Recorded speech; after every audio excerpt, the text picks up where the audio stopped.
Welcome back to V news. Golconda మండలం కృష్ణదేవపేటలోని అల్లూరి స్మారక పార్కులో విప్లవ వీరుడు అల్లూరి సీతారామరాజు గారి 128వ జయంతిని ఆడంబరంగా నిర్వహించారు. ఈ కార్యక్రమానికి గౌరవ స్పీకర్ చింతకల అయ్యన్న పాత్రుడు గారు, రాష్ట్ర మంత్రులు వంగలపూడి అనిత, కొల్లూరు రవీంద్ర, కందుల దుర్గేష్, ఎంపీలు CM Ramesh, Kalisetti Appalanaidu, collector Vijayakrishnan, SP Tuhin Simha తదితరులు హాజరయ్యారు. అల్లూరి సీతారామరాజు మరియు మల్లుద్దర స్మారక సమాధులకు ఘనంగా నివాళులర్పించిన అనంతరం విగ్రహానికి పూలమాల వేసి గౌరవం చేశారు. అనంతరం జరిగిన సభలో గౌరవ స్పీకర్ అయ్యన్న పాత్రుడు గారు మాట్లాడుతూ అల్లూరి జయంతిని అధికారికంగా నిర్వహిస్తూ గెజెట్ జారీ చేసిన సీఎం చంద్రబాబు నాయుడు గారికి, డిప్యూటీ సీఎం పవన్ కళ్యాణ్ గారికి కృతజ్ఞతలు తెలిపారు. అల్లూరి పార్కును పర్యాటక ప్రదేశంగా అభివృద్ధి చేసేందుకు చర్యలు తీసుకోవాలని పర్యాటక శాఖ మంత్రికి కోరినట్లు వెల్లడించారు. పార్కు అభివృద్ధికి గతంలో మాజీ ఎంపీ మేరీ విజయ్ కుమార్ నాంది పలికినట్టు గుర్తు చేశారు. అప్పట్లో రూపాయలు 20 లక్షలతో అభివృద్ధి చేసిన తర్వాత గత ప్రభుత్వం హామీల నిధులు అందలేదని అన్నారు. దాతల సహకారంతో ఇప్పటి వరకు అభివృద్ధి చేశామని, ఈ దఫా పూర్తి స్థాయిలో అభివృద్ధి చేయాల్సిన అవసరం ఉందని అన్నారు.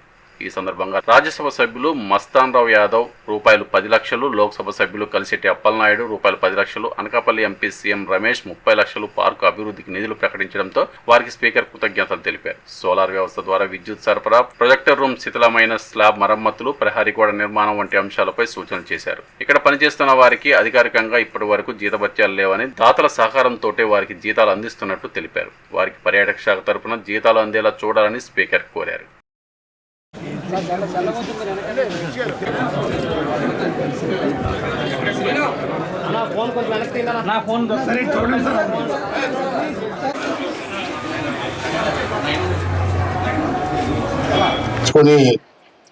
ఈ ప్రభుత్వ కార్యక్రమంగా డిక్లేర్ చేయడం జరిగింది. చాలా సంతోషం. మన రాష్ట్రానికి టూరిజం మినిస్టర్ గారు మొన్న ఎలక్షన్ లో జనసేన పార్టీ నుంచి గెలిచి ఇప్పుడు మంత్రి మండలిలో మంత్రిగా ఉండి షెడ్లే ఇచ్చారు. ఇప్పుడు ఆ షెడ్లో కూర్చోండి, మన పిల్లలు చదువుకుంటారు. ఇక్కడ వచ్చి కూర్చోండి, ఒక కమిటీ చేయండి. ఊర్లో పెద్దలందరూ కలిసి ఒక 10 మంది కమిటీ. అల్లూరి సీతారామరాజు మ్యూజియంస్ చూపించడానికి అని చెప్పి హాల్ కట్టాను అక్కడ. అది పైన స్లాబ్ అంతా కారిపోతుంది. ఇప్పుడు ఆ స్లాబ్ తీసేసి మళ్ళీ కొత్త స్లాబ్ వేసి ఒక ప్రొజెక్టర్ పెట్టి అల్లూరి సీతారామరాజు పాటలు కానీ పిక్చర్స్ అన్ని కూడా వేయడానికి ఒక ఆడిటోరియం పెట్టాలి. ఆల్రెడీ గోడలు ఉన్నాయి, పైన స్లాబే మార్చాలి. రెండోది ఏంటంటే చదువుకున్న పిల్లలు 200 మంది 100 మంది అప్పుడప్పుడు వస్తున్నారు. ఉదయం వచ్చి సాయంత్రం వరకు వెళ్తున్నారు.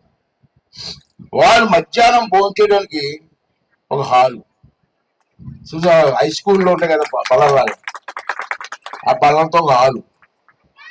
అది ఆల్రెడీ మంచికి ఇబ్బంది పడతాం. జిల్లా పరిషత్ సీఈఓతో మాట్లాడాను. ఆ కిందన బ్రిడ్జి పక్కన బోర్ వేసి అక్కడ మోటార్ వేసి పైకి నీరు తోడడానికి అతను డబ్బులు ఇస్తాడు. అతను ఒక డబ్బులు కూడా ఇస్తారు. అక్కడ బోర్ వేస్తున్నాం. ఆ బోర్ నీరు కొండ మీద ట్యాంక్ వస్తుంది, నీరు సరిపోతుంది. ఇంకోటి ఏంటంటే నా కోరిక ఏంటంటే వెనకాదల ముందు కాంపౌండ్ వాల్ ఉంది, ఆ గోడ కట్టాలమ్మా.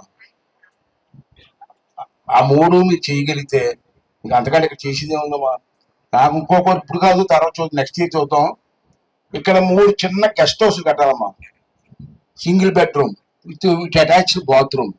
అంటే ఎవరన్నా వచ్చి ఉండాలనుకుంటే, నైట్ టైం ఉండాలనుకుంటే 3 రూమ్లు చాలు. తర్వాత డిమాండ్ పెట్టి మనం ఇంప్రూవ్ చేసుకోవాలి. ఈ 3 కార్యక్రమం చేయమ్మా. ఇంకా నాకు 4 సంవత్సరాల టైం ఉంది. ఈ 4 సంవత్సరాలు పూర్తి చేస్తే హ్యాపీగా రిటైర్ అయిపోతాను. అదమ్మా నా కోరిక. అది మీరందరూ కలిసి దయించి కోరిక చిన్న కోరిక. వారానికి ఒకసారి వచ్చి కూర్చుంటే ఎక్కడ ఏం జరుగుతుందో మాకు తెలుస్తుంది, నాకు తెలుస్తుంది. కాబట్టి ఒక బాధ్యత తీసుకొని చెప్తాను. ఇంకో వర్షం అమ్మా, బట్టలు ఇచ్చారా?